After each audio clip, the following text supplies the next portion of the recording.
Hey everybody, this is Peter and welcome to the show today. Well, today I'm going to be showing you something really special, and it's a special way of how to cook really thick pork chops. You can also be using this method for steaks. It's called sous vide. If you haven't used sous vide before, it's a really easy way to cook really thick cut meat, such as thick pork chops or even big steaks. Super easy to do. It really is a set it and forget it style of cooking. I'm going to show you how to do it. Let's go.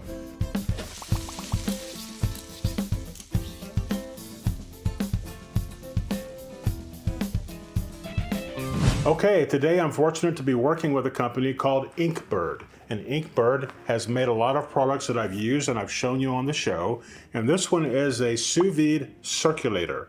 This is the box that it came in, made by Inkbird. And so I really like this one especially because it has an app. It has an app for my phone where I can set everything up right on my phone using the app, and that's a really good way for me to do this. I have used sous vide circulators for years, but I haven't had one yet that has the app where you can set everything up right through the app. Today I'm going to be showing you how to cook 2-inch thick pork chops in a sous vide style. So we have here an 8-inch center cut pork chop. I'm going to cut this one right down the middle. So that's going to give us 2 pieces. No, I'm not going to make them this thick, but I am going to make them the next thickness, which is half of this. These are going to be 2-inch thick pork chops. You could only find this in a really high-end restaurant because most restaurants are going to be serving those really thin pork chops, and these are just better because they're thicker. I like them this way. Some people like really thin pork chops. I like really thick ones. And by the way, you do not need to brine these pork chops. It's not necessary. So with these, because they're so thick, they're going to hold their moisture really, really well. I'm going to be using a kinder seasoning today. This one's called Prime Steak. And if you go to a Prime Steak house, you might be getting thick cut chops like this. So it's kind of a good idea to be using that. And you want to put the seasoning on pretty liberally because you are seasoning a big piece of meat. And I even recommend that you put it on the sides as well. And therefore all the sides are going to have a good amount of seasoning and it's going to taste really, really good. So you can see what I'm doing. I'm just turning them around, putting the seasoning on there, putting some seasoning on the other side. It's going to be just fine and super delicious. If you go to any steakhouse or any restaurant for that matter, if you ask the chefs, what is your main seasoning that you use? What they're going to tell you is typically one thing: salt. The majority of restaurants use an awful lot of salt because they really want to amp up that flavor. Now this particular seasoning has salt, of course. It also has black garlic and truffle. It has garlic powder, onion powder, and a few other really nice seasonings. Now all I'm going to do is roll these over and get the seasonings on all sides, just like you see me doing here. And we'll be ready to go by putting these in the bag. Okay, now I'm going to bring up the sous vide container and show you how we're going to get that set up. So give me just a minute, I'll be right back. Okay, now we're ready to go on. Let me show you how to set up the sous vide. I'm going to show you in my app in a few minutes. So I'll be recording that. But also on here, on top of this device, the circulator, you can set all the temperatures if you want right here on top of the device. Now, I went ahead and filled up my receptacle of water, and then I set the temperature that I want to cook the pork chops at 125 degrees. Now, because I'm cooking at a very low temperature, the pork chops need to cook for at least 2.5 to 3 hours to pasteurize. Now you might think 125 degrees is not safe for pork. In fact, you would be correct if you were eating it quickly. However, taking it to the pasteurization level at 125 degrees for 2.5 to 3 hours, everything is going to be just fine. Now the reason I'm going to cook it to 125 is that as we finish, we're going to be taking these out of the bags and then we're going to be browning off the pork chops, and so the heat level is going to come back up. Inkbird also has a very nice food saver, and I'm going to be showing you that on another video. Today, I'm just going to be using regular plastic bags like you see here. That's it. Now these are a freezer style bag. If you're going to be using non-freezer style bags, I do recommend that you would use 2 of those.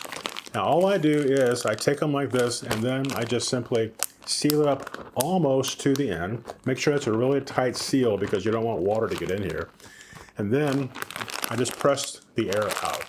Now you can also, as you dip this down into the water, you can also push out some of the air. Let me show you that method.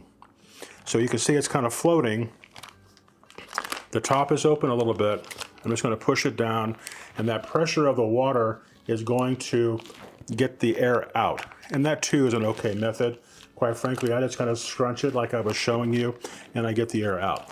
While you have the meat underneath the water, go ahead and seal it all the way. Now I'm going to be using 4 chops today. So what I like to do is I like to just fold over the plastic bag, and then I just take a paper clip or a clamp rather, and I just clamp that down here. I want to keep that over the edge and sealed up. I also like to put the meat in their own bag. So I don't want the meat to be touching because I want that water to be able to kind of circulate around, not inside the bag, but kind of circulate around the entire piece of meat. And if we had 2 pieces of meat touching each other, that may not work well. So again, I'm just going to push this in the water. I have almost all the air out now. I'll just keep on pushing this down, and you can see the air is coming out. Just slowly push it down. Don't let any water get into the bag, but you have an opening over here. You can see that. And just keep on pressing it down, and all the water will get out. All the air will get out, rather. Okay, go ahead and seal that back up. Make sure your seal is good and tight. All right, make sure that the meat is submerged under the water. Now, if you have to come back and adjust a little bit, do that. Let me show you also on the circulator. On the circulator, you're going to see that it has a maximum water level here. It's marked. And then it has a minimum water level here. So you have max and minimum. This is where the water circulates, is down here. You have to have the water above the minimum, but not above the maximum level. And we are sitting really, really good right now. All right, let me continue on getting these set up. We'll turn the machine on and be ready to go.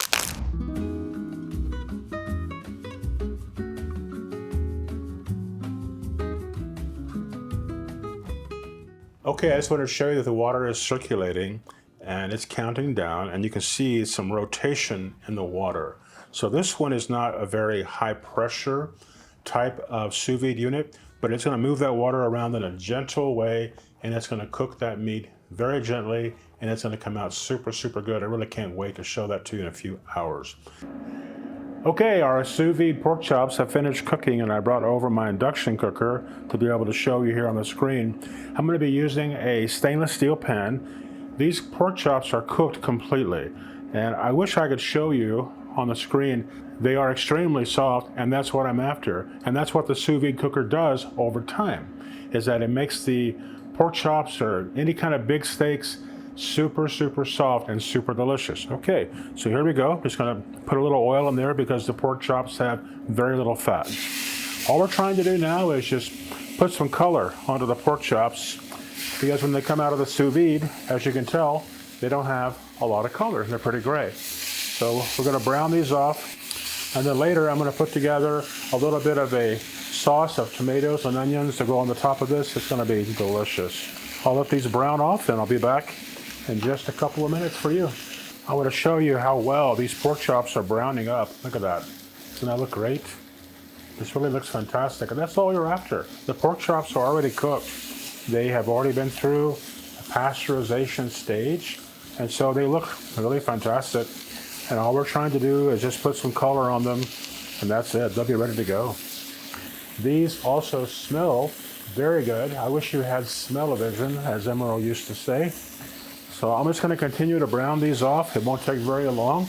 That first side is only about 2.5 or 3 minutes. And we are going to be wrapping this up, and I'll show you how to make this very quick and delicious sauce of tomatoes and onions. Be right back. Okay, you can see how well these pork chops did, and you can look at that. Doesn't that look fantastic? And again, they were just there about 2 or 3 minutes per side. I'm going to set these aside. I'm going to lower the heat just a little bit. Now I'm going to put a little olive oil in here. I'm going to keep the drippings in the pan. Add a little olive oil. And now I'm just going to add some tomatoes and onion. And these are going to cook very, very fast. Just going to put some salt and pepper on these. It smells so good. I hope you try this little pepper blend. Now this sauce that I'm making is just some decorative sauce, but it tastes really, really good. And I'm just putting in a little bit because I'm just going to show you about one of these pork chops. So I'm not cooking a lot. If I was cooking enough for 3 or 4 people, then I would of course be adding more, but this is just to show you how to do the sauce. And by the way, you can get this off of a stainless steel pan very easily. Let it cool off, and then just put it in some water, soapy water. It'll come right off, no problem at all. Okay, let me get my space cleared up for you, and I'll be right back, and I'll show you how to put this all together because it came out so beautifully, and it's so easy. I want to thank, of course, Inkbird for providing us with the new Sous Vide circulator, and it's worked great. I really loved the app feature of it. It looks nice. And it was just spot on. I'm super, super happy with it. So thank you again to Inkbird. I'm going to leave you a link down below. So if you want to pick up one of these sous vide circulators, you'll be able to go to that site and you'll be able to get yourself one. Be right back. All right, my friends, this is how that sous vide pork chop turned out. It looks absolutely delicious, doesn't it? I put on a salsa or relish of some tomatoes and some onions and a little bit of green onion, a little bit of spices, salt and pepper. So let me just go ahead and taste this for you. Let me tell you first of all that it's super soft, like you would have for like a filet mignon steak. That's how soft this is. So let me try this. You know, so many times you get a pork chop and it's really, really tough. This is completely the opposite of that. Super soft pork chop. Now I'm going to taste it with the tomato and the onion relish. It's a meal that you would be glad to serve anybody in your home. The sous vide cooker is fantastic. I've used them for at least 10 years. They work super, super well and they're super easy. Just follow the recipes and your results will come out really, really good, especially when you're cooking large, thick pieces of meat. They work out super well. Well, I hope you will try this recipe. And by the way, I'll put all the ingredients and the recipe down below in the comment area. So you can just scroll down there and take a look and you'll be able to see that if you wish. I want to thank you again for watching the video today. We really appreciate it. If you have not done so already, please subscribe to the channel. It really helps us out. Also, please give us a thumbs up because that too lets YouTube know that other people might want to watch this. And we will see you next time. Take care.